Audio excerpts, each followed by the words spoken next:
This podcast is a member of the Place to Be Nation family. Visit us at placetobenation.com, the only place to be in your pop culture world.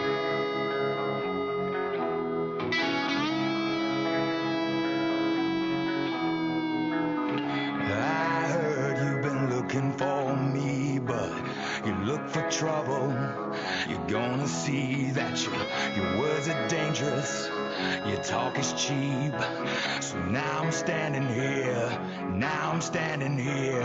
You tell yourself you know what to do when you realize that I am coming for you. Then you'll change your mind and run like a child when you see me standing here.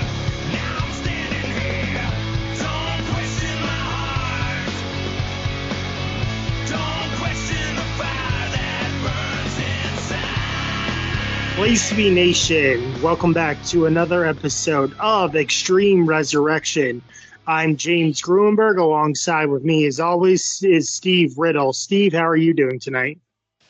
I'm good. Glad to be back for another round of these, and we've got some interesting shows to talk about here tonight, coming off a very unexpected and unpredictable Backlash. Yeah, Steve. I want to ask you, is this going to be our last show? Because it does seem like it might be the last show of ECW on the Sci-Fi network with the news of what happened at Backlash, and we're going to be hearing some of the ECW originals statements as the news of what happened at Backlash occurred. But it seemed like this might have been a little nail in the coffin for ECW on Sci-Fi here. Yeah, well, the way they were talking about, you would have think that the show was already dead and buried at this point. So, yeah, but it's only going up from here, hopefully, or who knows if it's going up. But at Backlash 2007. Mr. McMahon defeated Bobby Lashley along with Umaga and Shane McMahon in Mr. McMahon's corner in a 3-on-1 handicap match to become ECW World Heavyweight Champion. When you think of this, you're like, why is he champion? Why isn't Umaga the champion?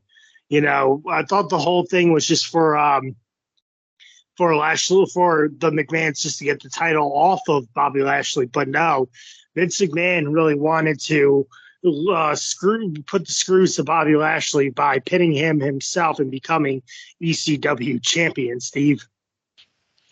Yeah, I mean that was the whole point of the. I mean they pretty much talked about it the whole time throughout in the building into the matches that Umaga and Shane were basically there to do the damage, and Vince was going to be the one to get the 3 because he obviously wanted to get since he had gotten his head shaved, he's the one that wanted the most revenge. Yep. So Mr. McMahon is our new ECW champion. And Steve, I have to wonder, do you think he let the ECW originals know that he was going to be champion, or was he going to just be like, no, you know what? I'm going to surprise them and see what really happens and get their real reactions to me pinning Bobby Lashley and holding their ECW title. I wouldn't be surprised if he didn't tell Tommy, Rob Van Dam, Sabu, and Sandman that he was becoming ECW champion. Yeah. Knowing him, he definitely didn't tell them ahead of time. He was like, nope, I want their real reactions, and we'll go from there. So, yep. But we're here live in Birmingham, Alabama. This is ECW, May 1st, 2007. We get the recap of Backlash, basically that Mr. McMahon pinned Bobby Lashley to become ECW champion. Lashley comes to the ring, says nobody is happy that Mr. McMahon is the champion. He wants a rematch, but out comes Armando Alejandro Estrada. He comes out and says that Lashley deserved to lose the title, basically, and he says that Bobby will get his rematch, but it is not going to be tonight. And Armando Alejandro Estrada says he cannot touch Umaga, Shane McMahon, or Mr. McMahon. unless provoked. So Bobby comes out and he says, "So what's your name?" And Armando goes, "My name is Armando." No. He says, no, really, what's your name? Armando Alejandro Estrada. So Bobby Lashley rolls Armando into the steps, like sends him flying into the steps. But that reaction of, "Uh-oh, that's not me," was really, really funny here. Yeah, this was a good little opening segment. Obviously Lashley's determined now to get his title back, and yeah, Armando was not looking good there in the wheelchair and in the neck brace. But yeah, that was a great reaction where it's just like when he starts to say his name and then he realizes, oh crap, I'm in trouble, and Lashley comes and just like pushes him right into the steps, and that was a nasty bump there. It's been a rough couple of weeks here because I think it was the week before the Lashley like press slammed him out of the ring in that really nasty spot, and then he takes this here, and unfortunately for him, it's not going to be the last time he takes some abuse by Lashley. No, it's not. So then we go backstage, and Elijah Burke has rallied the New Breed because they have been, double crossed by CM Punk. So Elijah basically says, "Follow my lead, and I will lead you to basically the promised land. I'll lead you to victory." And it is going to be CM Punk versus Kevin Thorne. It looked like it was going to go right to Elijah or Marcus Corvan, but Elijah basically is like, "Nope, you're going to face Kevin Thorne tonight." So it does seem that Kevin Thorne is getting thrown to the wolves here, but let's see what he does, right? Mm-hmm. Round kick by Punk. Kevin Thorne goes to work on Punk. And then Punk basically just hits like the GTS for the win. It wasn't really a lot of like fighting from Kevin Thorne, like a little bit here and there, but like he really didn't get a lot of offense in. And then Punk hits the GTS for the win. For this match, Steve, I went a star. I didn't really see a lot of offense in Kevin Thorne here. Yeah, I went a star and a quarter. I remember when I watched it, I was like, this almost feels like a squash in a way. Yeah, Thorne got that little bit of offense at the beginning, but then Punk pretty much kind of dominated him through the rest of the match and then picked up the clean win. We'll see kind of what happens, in a minute, but yeah, it almost felt like Thorne didn't, could care less about this in a way. Mm-hmm. Yeah, so like I just didn't really see a whole lot of wrestling from Thorne, and we're going to see that the New Breed is going to have their problems here as well. But we go basically to like not really backstage, but we go to Joey Styles and Taz.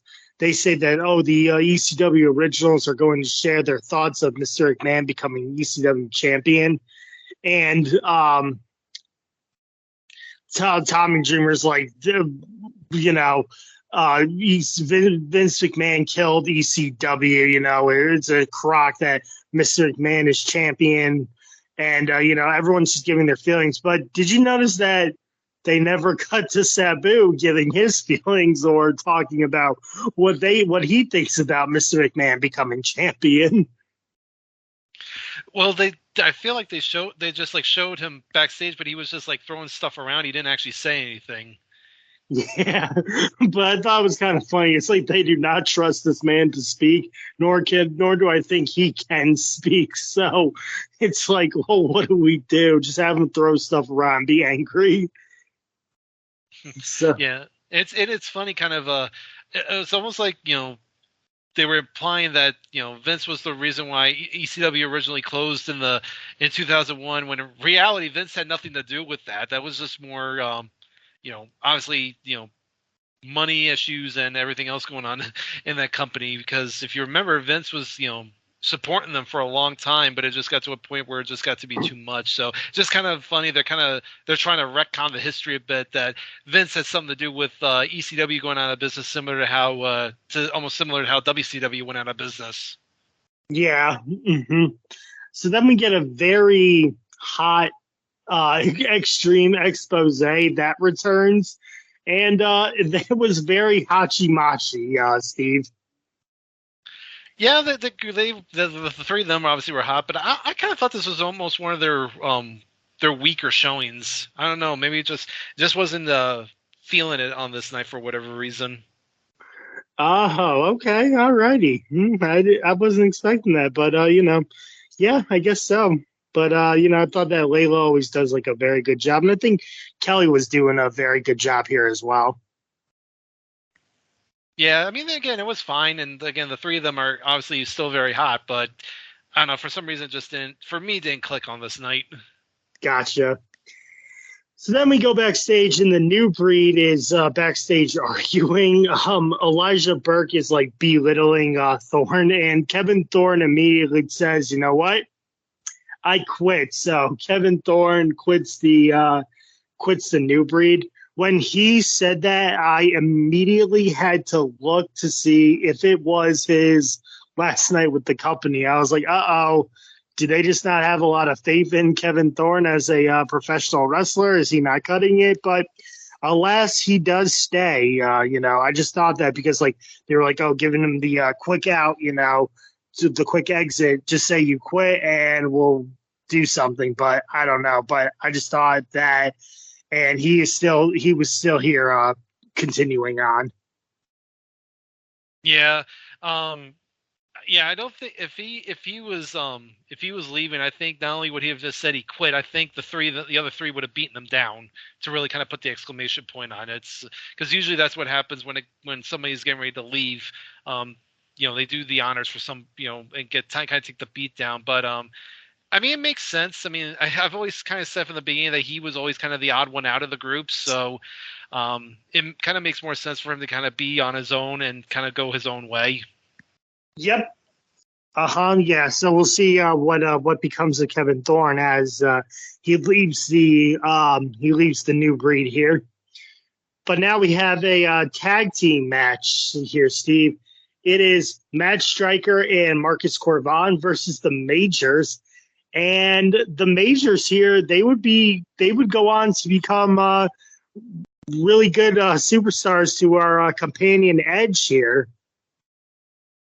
Yeah, I mean, you kind of crazy because you realize it's like you said it's basically the future Kurt Hawkins and Zack Ryder, and eventually in the modern day in today Brian Myers and Matt Cardona. So kind of crazy that we're talking 2007 when these guys really kind of debuted, and now almost 16 years later, both guys are still going strong. I mean, Cardona is one of the biggest names on the indie scene right now. Yeah, especially with GCW on Game Changer Wrestling. He pops up there from time to time. And I know that Kurt Hawkins, I haven't really heard much about Kurt Hawkins, but I know that he did like one of the timelines for WWE, like when Sean Oliver was doing those like releasing those timeline DVDs. He was one of them. Might have been it was the 2008 one, I believe he did. So so the like getting like the call for like being like one of the edge heads and everything. So yeah, but here they are now, and it's a hip toss to Striker, fallaway slam by Corvan, a flapjack by one of the Major Brothers, and then a crossbody pin for the win by I don't know if it was Cardona or Hawkins or like Brian or Brett Major, but that was interesting.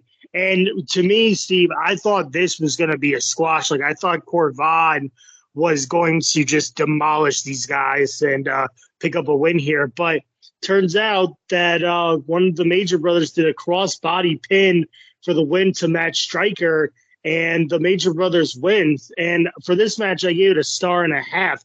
Really good showing by the Major Brothers against two like established superstars in Matt Striker and Marcus Corvan here. Yeah, I went a 1.25 stars. You definitely kind of almost definitely felt like Razor Ramon 1-2-3 Kid vibes from '93 Raw, that kind of same thing where it's like you hear these two guys, do you think they're just going to be guys to put over Stryker and Corvan here, and instead they kind of pull out the win.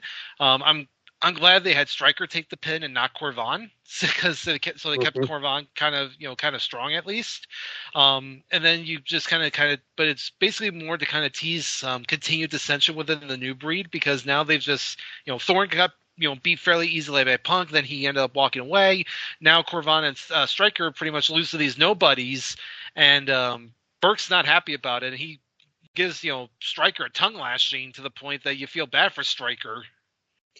I'll get to that, but it does seem like the new breed is falling apart, under Elijah Burke's leadership, with Punk before he double crossed them.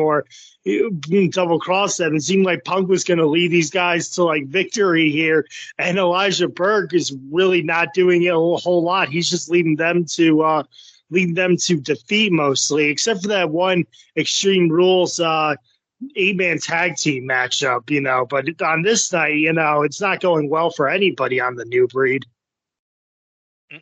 Yeah, you could definitely tell that that Punk kind of sowed the seeds of discord between them, and it's starting to kind of come to roost. Yep. So then Matt Stryker basically just gets, like you said, Steve, a tongue lashing. He is mad, and he is just yelling at Matt Stryker here. Stryker's like, it was a fast count. It's like, no, it wasn't. You didn't kick. You lost. There's no excuse. So he's just getting a tongue lashing from Elijah Burke. Yeah. So now we have our new ECW champion, Mr. McMahon. He comes to the ring. He literally flashes the ECW title. He wants the ECW originals to come out and say their true feelings to his face, instead of going on the internet in these segments and just crying out to the internet. He really wants them to go face to face with them and tell him how he really feels about this. So really good gutsy call here by Mr. McMahon, but he's not afraid of anybody. He will tell you, come face me like a man. So out come the ECW originals. Rob Van Dam says Vince killed ECW and it's a mockery with the title. Tommy says Vince didn't bring ECW back, the fans did. And then when he goes to Sabu, he goes, well, we'll hear from Sabu later, meaning that he has no trust in Sabu cutting a promo or saying anything. Oh, God, poor Sabu.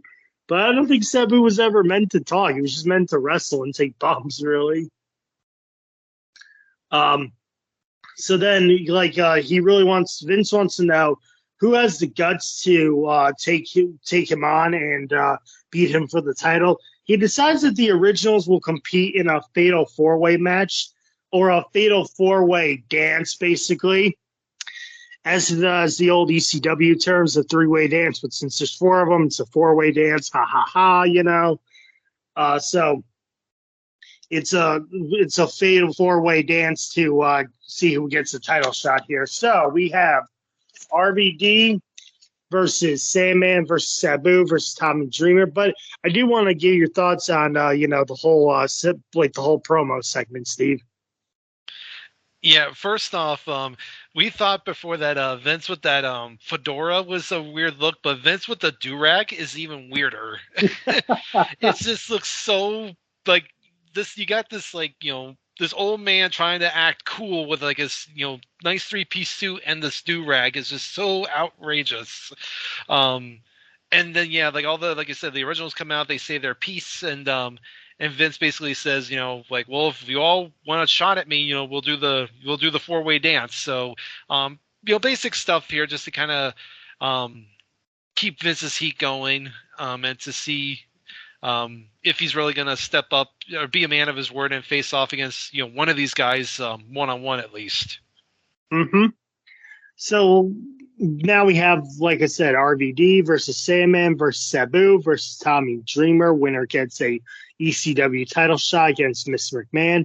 It's also Extreme Rules as well. So we'll see that come into play as Vince McMahon is having all the ring crew basically haul all these weapons out. You know, he wants to see a fight, and I believe he joins on commentary with Joey Styles and Taz as well. But it's so funny. There's a cement mixer. There's like everything, you know. Mm-hmm. They all try and cover, like they all literally try and cover one another, like, you know, to end it quickly. A clothesline by Tommy to Sandman, rolling thunder and diving leg drop to Tommy Dreamer. A huge clothesline to Sandman. Sabu cross bodies RVD to the outside. Drop kick into the chair by Tommy to Sandman. A pile driver to RVD by Tommy Dreamer to RVD. That looks sick, the pile driver. And I was surprised that Tommy Dreamer was allowed to do that move, since, like, you know, there was like the whole like ban on pile drivers, and only a certain like, you know, certain superstars could do a pile driver, you know, for like safety concerns. But that looked sick, Steve. What did you think of the pile driver there?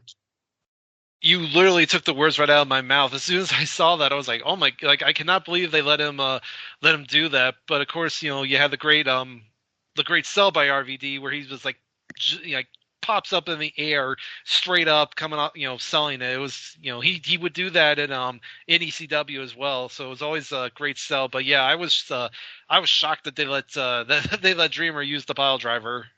Yeah, what an insane move by that. And then the triple jump moonsault by Sabu. And then Tommy Dreamer superplexes Sabu into the Sandman for a little, like, then they all go through like a table basically. And then Rob Van Dam does the 5-star frog splash to Sandman, and he gets the victory. For this match, Steve, I went 2 1/4. I really liked it. You know, it seemed like they didn't have a lot of time, but for the time being, they had like 8 minutes left, you know, like, or 10.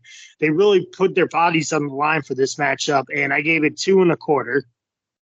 Yeah, I went 2 1/4 as well. They you know, they started a little slow at first, but once the weapons came in, then they really picked up the pace and hit like all their big spots.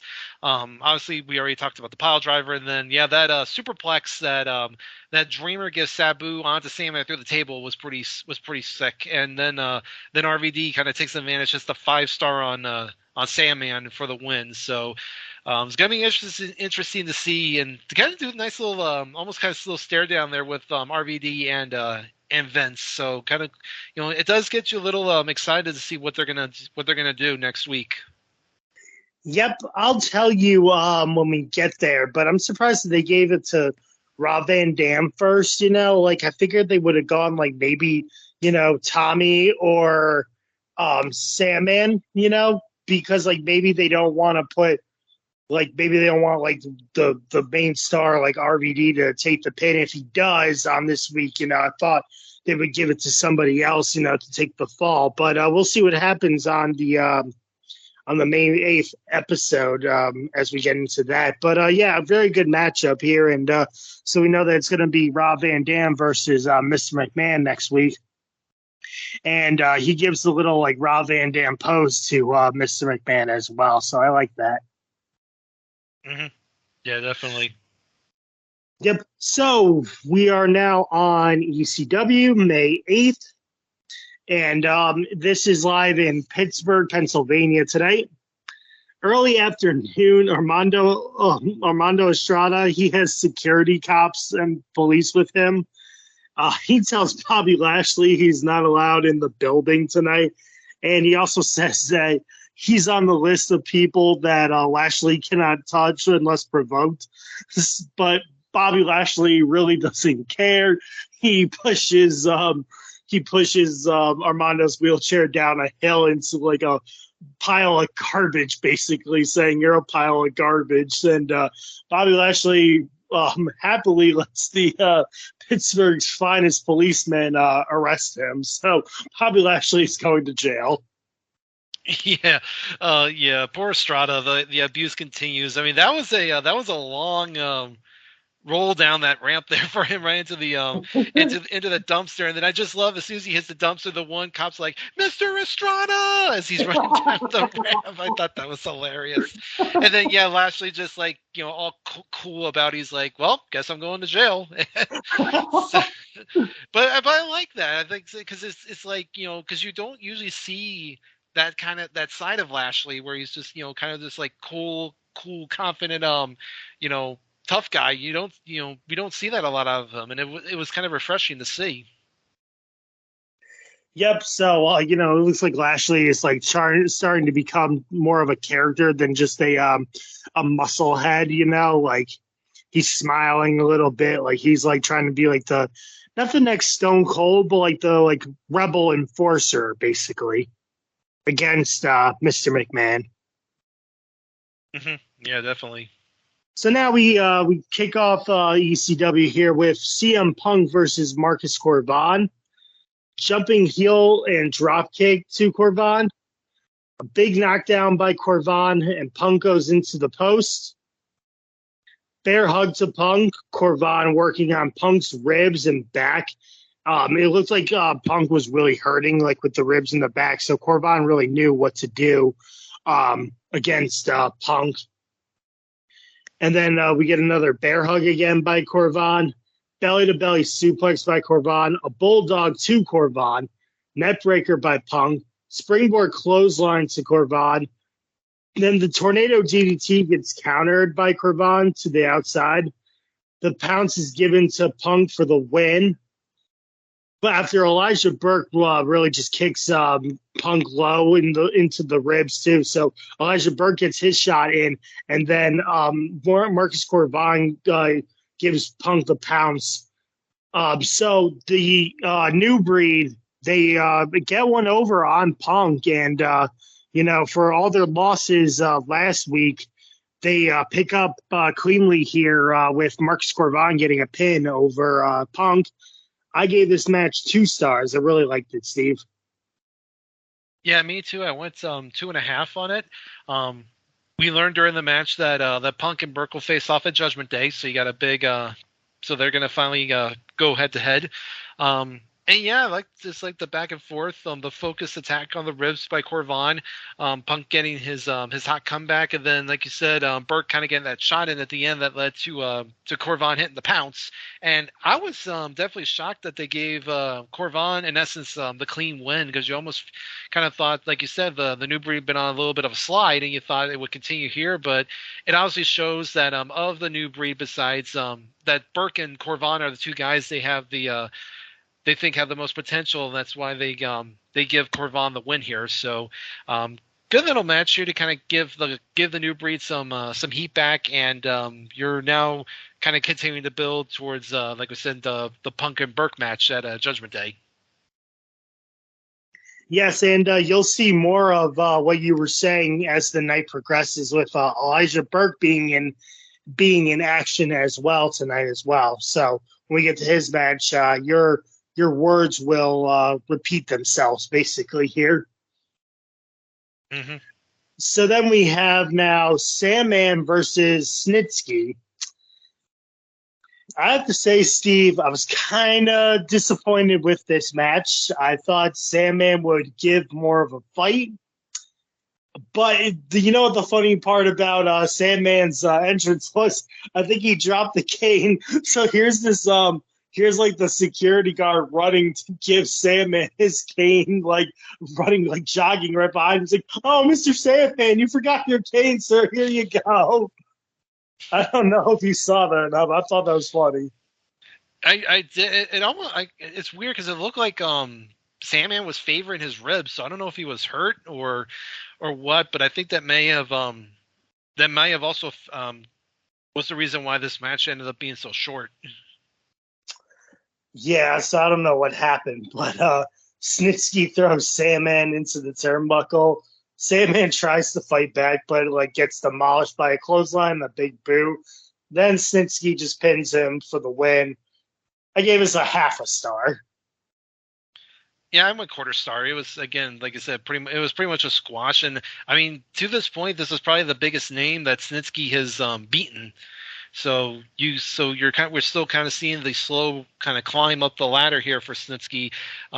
He's beating jobbers, he's beating some of the lower end guys like Mahoney and Guido, and now he's beating one in essence one of the top faces of the brand and Sandman. So you think this is going to start something now for Snitsky to get into something obviously very very juicy in terms of a feud.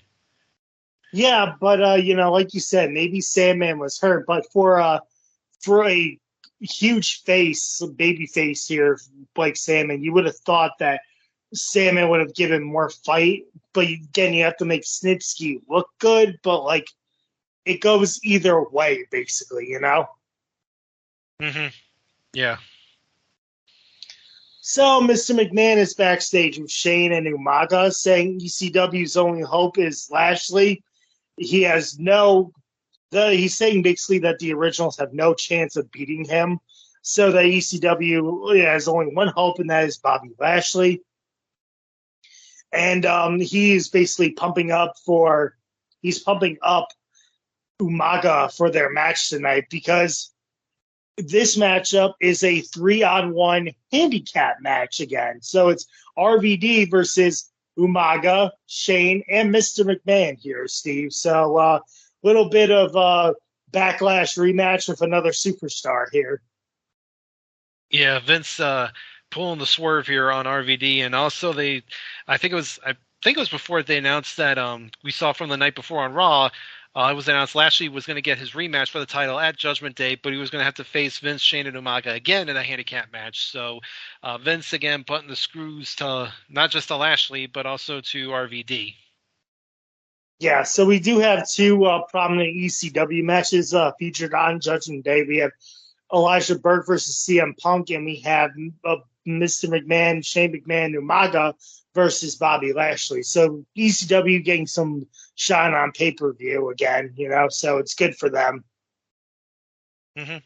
And then, so then we go to backstage again. Elijah Burke is backstage telling Stryker to take notes and watch Elijah as he battles Brian Major, but also to take notes that Corvan beat Punk. So Stryker's got a lot of homework to do.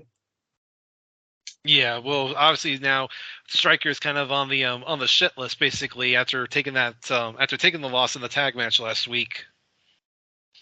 Yep. So now we have Elijah Burke versus Brian Major. Both guys slap each other, kicks to Brian's back, a right hook shot by Burke. Brian misses the crossbody, and Elijah Burke hits not the Elijah Express, but the Elijah Experience. It's just like a face buster slam, basically. Like it's like he just picks him up on the back and slams him head first, and that gets Elijah Burke the win.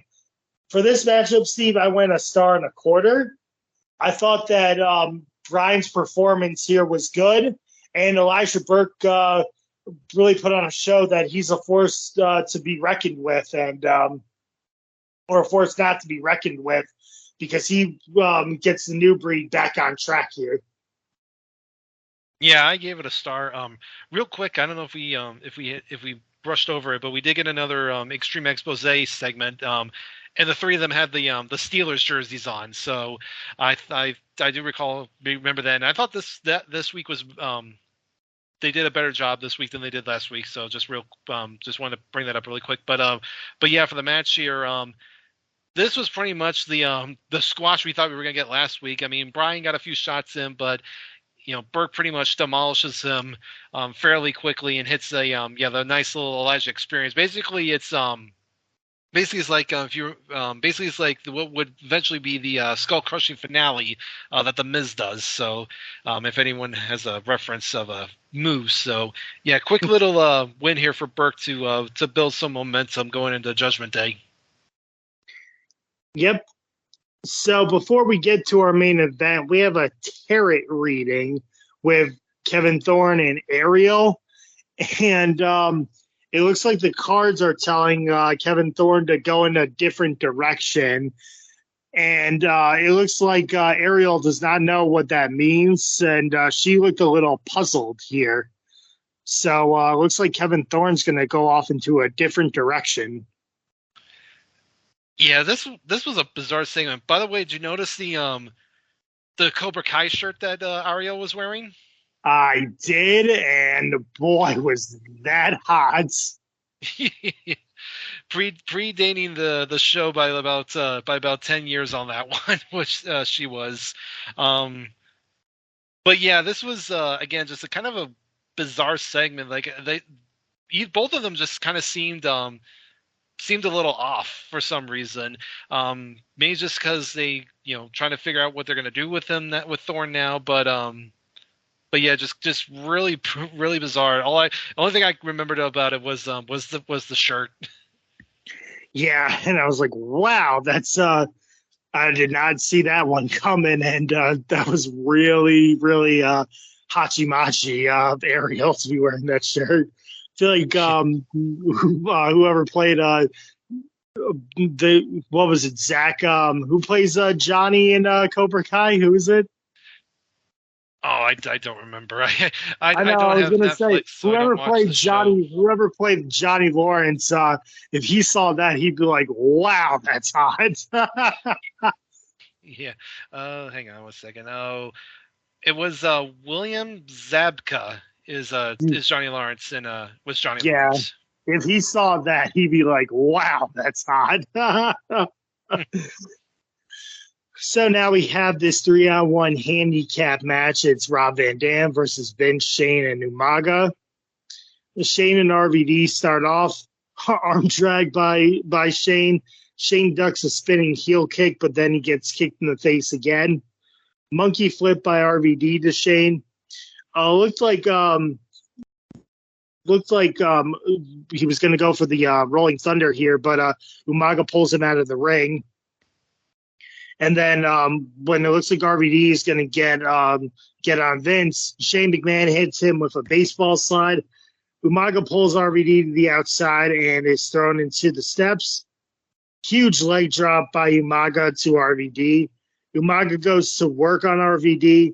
RVD takes out Umaga's legs when he's going for like the knee, the running knee basically in the corner. Shane prevents RVD from hitting the 5-star frog splash by pulling down on RVD, and RVD lands in a low blow area.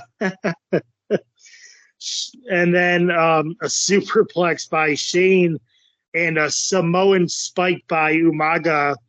And then Mr. McMahon, again, gets the win here as he pins RVD. But at the end of the pin, the referee's like, his shoulders up. It's like, count again. And RVD puts his shoulders down for the 1, 2, 3. I don't know how they screwed that up, but that was kind of funny. He's like, his shoulders up. What do you want me to do? For this matchup, I went 2 stars. Yeah, I went 2.25. It was a decent little thing. Obviously, Umaga and Shane do all the legwork, and Vince only comes in when he tries to get a pin. I thought that RVD looked, fine. Didn't get a lot of offense in. I feel like he got kind of pseudo squashed. Obviously, that superplex Shane hit looked really good, and then Umaga with a beautiful splash off the top rope before he hit the spike, and then lets Vince come in and get the pin. Yeah, I noticed that too. He's like the way Vince kind of had RVD covered. He kind of forced his shoulder off the mat, so that's why the ref, kind of didn't count it for us. And Vince had to make the adjustment for him to get the count. So, but yeah, pretty much again, just Vince, and his Vince, Shane, and Umaga showing out their dominance, and RVD takes the loss here. Yep.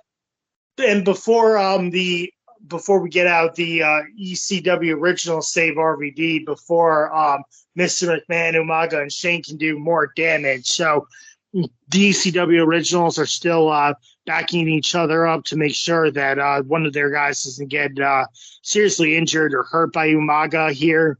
But Mr. McMahon is the ECW champion, Steve. So we'll see how he goes about this. Will he defend the title more on ECW? Because we know that it's basically like he's just feuding with Bobby Lashley, but in the meantime, we'll see what he does to the other ECW ECW originals too, because they're not happy.